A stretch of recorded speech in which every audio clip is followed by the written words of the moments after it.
abusuafo sanya meni asi age na menhunu de menya me hunti ma memfɛ na nansa wansa na omedi asama me ansana yato adwumadi ne so.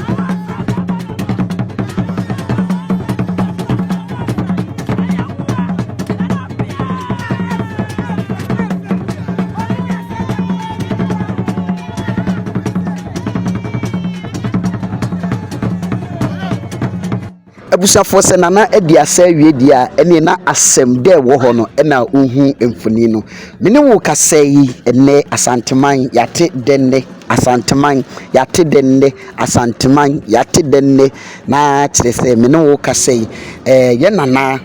yebo odin apia nana se etu asantema wura etimi ayi oba panin de amaye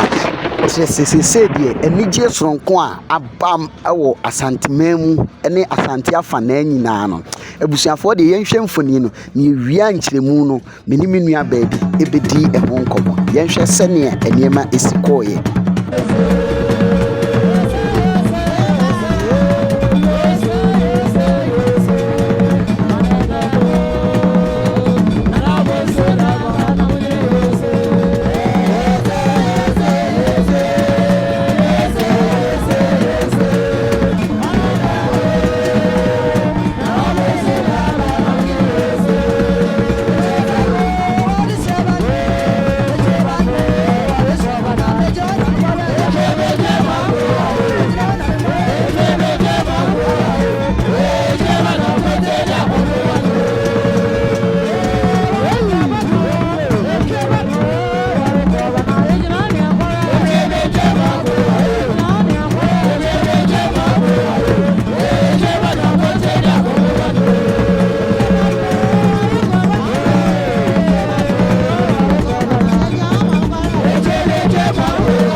From Tisa when ya ye oba penny we meetings will be penny din eti me se me din nua baby ebedi ho nkomo na obeka ne ho abakosem nyina e de akire mo afa ye nhwe de toatoa so efe kra keke e de keke.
Abusafo watwa wani so na wahwe wani so ade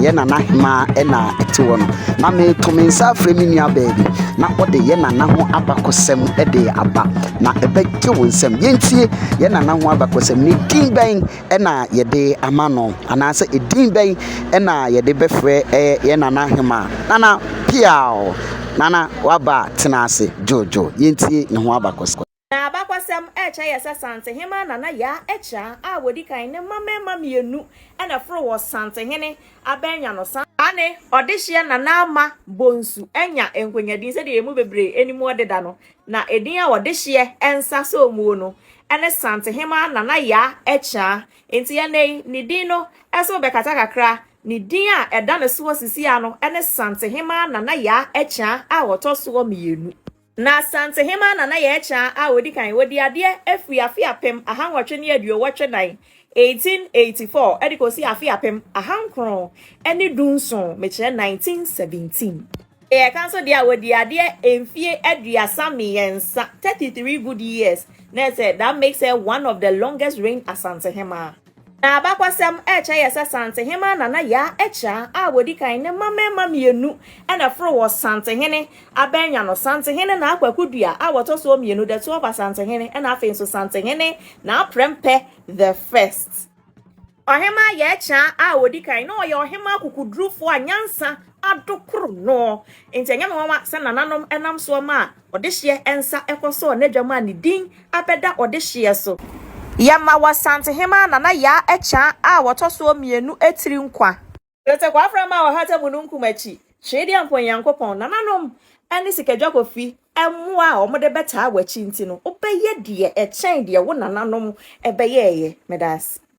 Piao minuaba piao waya die wanu sham wanu ate no kre ai sa enetie abakosem no na wahwie egu ho ede amaye na utimi se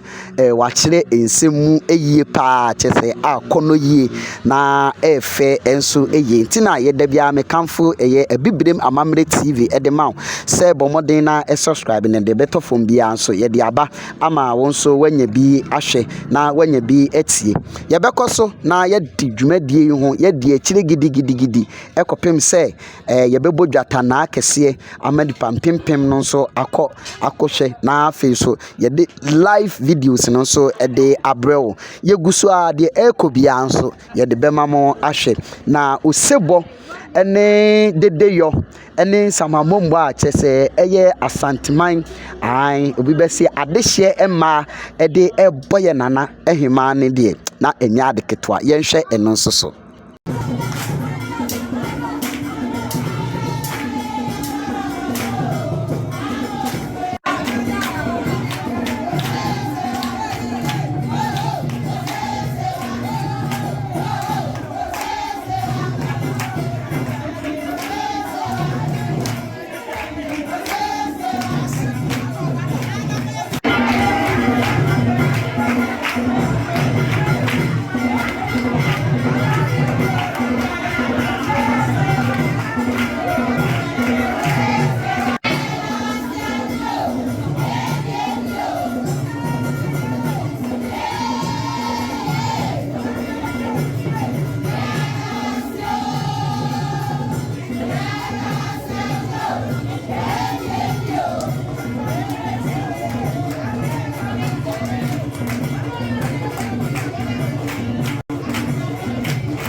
ebusia metim se wani adie pa na what wasum enema pa ensoso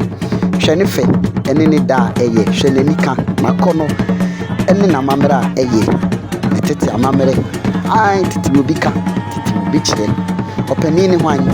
ai benefo se okwan twa esu twa okwan eye den a nso bewe amanaka opo sa ena ete ebusia fo na kyese mpanifo ene kan kuro bi wa kuro bi nso etwa so kuro bi nso din de kagya bi oka na wagya bi ebre sem no ye besa atwa so bomoden na subscribe to Biblim Amamre TV fansa bo notification bar no so na de beto from bia be bomoden na ye de abrew na wonso wanya bi so aye den ahwe afi so e ma refi se obe share no like na wa comment ye wo man sisi ye ko ye ne bia anko ye bia nso ye beti atum na ye sisi mpanifo se kasaturo we ya na emfunso efrem ye ka bibi na anko ye a esremo na manimu a momfa enche na sa na etie